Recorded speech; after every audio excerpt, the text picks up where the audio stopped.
So welcome to Astrofox, the YouTube channel. So after a very long time making a video, due to some personal commitments, I was not able to put the videos like before.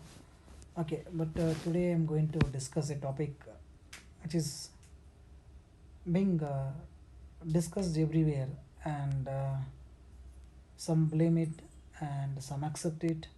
Some say it's karma, some say it's purva punyam. But again, so one of the system that is very much blamed is the Dashakuta, right? So based on the moon system, they claim it as rubbish, everything, and they say we have to check the horoscope. You have to check the different horoscopes, but how do we check that? Hardly few tells you, right? So I am not saying they don't know, but most of them will be knowing. But in that few gives you the example. This is how you put two horoscopes, and you see the matchmaking. That hardly few people tell. And second thing is, this Dashakuta is also not a nonsense. It is one part of the matchmaking, very very essential. Why? Because moon represents your mind, moon represents your body. If the minds of the two persons are not matching, then there is no use in matching the chart, because that mind sync is important in a long term marital happiness. But that alone is not sufficient, right? Because you need the marriage to run. There should be financial prosperity, there should be longevity, there should be good amount of bed comfort. So those factors need to be checked. So what I taught was, this is something which is very very basic and required for anybody, right? Even if somebody who's having basic knowledge of astrology, if he knows to just match the horoscopes in a proper way, that is sufficient, because 70% of or 80% of the life is like revolving around the marriage. And because that is a generation continuation, and one of the principles of the horoscope. So today I have decided, so I'll make a comprehensive videos, maybe like succession like 6 to 7 videos, where I can teach you at least how to make a match very efficiently in a scientific and detailed manner.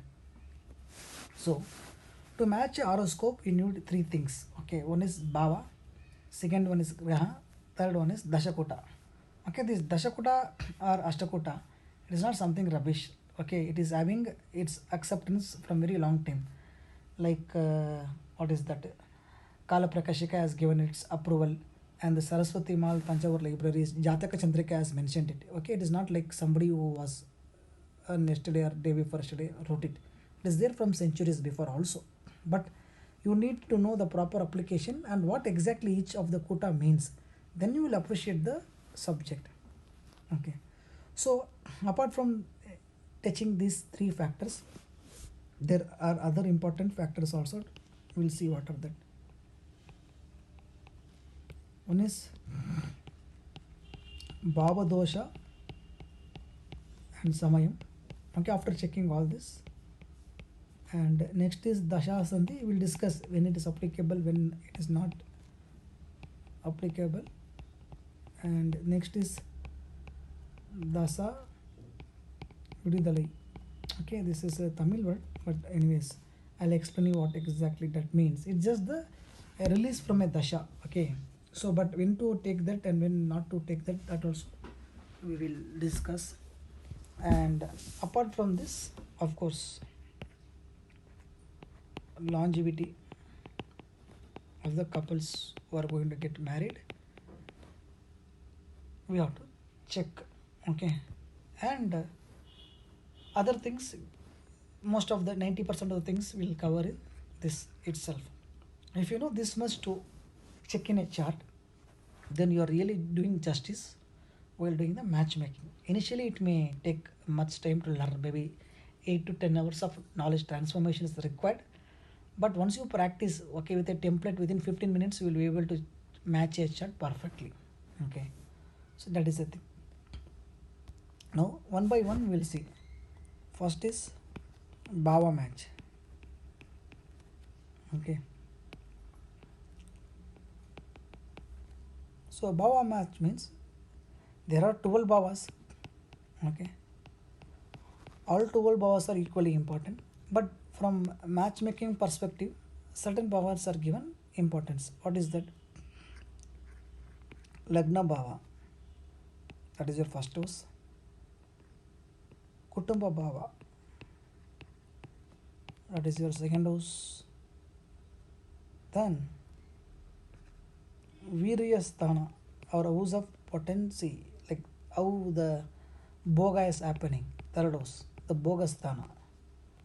And next is your Putrasthana, procreation, children's, that is very very important process. And more important, Kalatrasthana, seventh. So eighth is longevity, okay, that we will not discuss here, we'll take it as a different topic. So then finally we have the 12th house, bed comforts. That is very essential. So only we find like many extramarital affairs or adultery. Anyways, all those things are there. So these are the important things. Okay, in this also, if you have to take very important, this is prime. I can say 200% very important. And then the fifth, and then the seventh, and this is 12th. These are very very important, okay, when compared with the other bhavas. So based on this only we'll be able to decide how the horoscope is moving. Now let us take one small example, okay, then we'll move to the bhavas. Mm, Let me take this chart.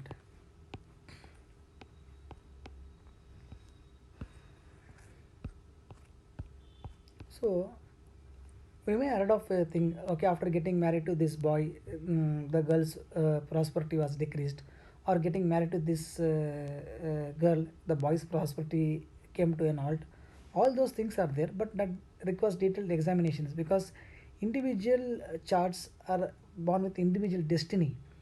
I do agree that again there's a debatable topic, okay, but there is something known as two horoscopes result, okay, that synergy, right, when two horoscopes are joined means when the Shiva Shakti union or the both of them join, there is something known as a effect, okay, that effect can be negative or positive, okay. For example, let us take, this is the lagna of a person, this is male. When he is marrying for a female, let us assume, so this is his second house. If she is having Rahu, then definitely that is going to have a negative effect on the person's income after marriage. Why? Because Rahu has that character of breaking the place or destroying the place where it is sitting. Okay. So second house, or it may also make him to get separated from the family. Second house also holds that karaka, right? So when two persons join and start this one life, okay, two bodies, one soul, there is also a lot of exchange of things taking place. So what is that combined effect only we are saying with respect to the horoscope. Now there is again one more thing. What is that? People tell Sastastaka, that is 6 bar 8. They say the lagnas should not be in 6 bar 8, or the moon should not be in 6 bar 8. This is not ideally good position. Like that they said. But again today on social media or in YouTube, everywhere you find people rubbish. What is that 6 bar 8? Like that they will say. But again, this is the concept, it has been existing for a long time. When they say 6 bar 8, there is a big reason for that 6 bar 8. Yes, it is one reason for rejection. But based purely on one this we cannot reject it. But my intention here is why they give such importance for 6 bar 8. Somebody might tell, for example, take this is lagna of boy and this is lagna of girl. So here it is Sama Saptama, it is good. Yes, Venus and Mars, they have a good attraction. Now let me take this one as boys and this one as girls. Then this Jupiter and Venus are enemies to each other. Okay, this is a bad Sastastaka, but why they said bad? Is it only because of the lordship? Yes, lordship is enmity, I agree, but that comes in Rashi Puratam only, right? Rashi Adhipati Puratam it will come. But why they said 6 bar 8? There is a deep reason for that. Okay, the old books, okay, whenever they mention something, there would have been some truth in that. Okay, so what is that truth? In the next video, I'll be discussing. Then you will understand what was the main reason for avoiding this 6/8? Thank you.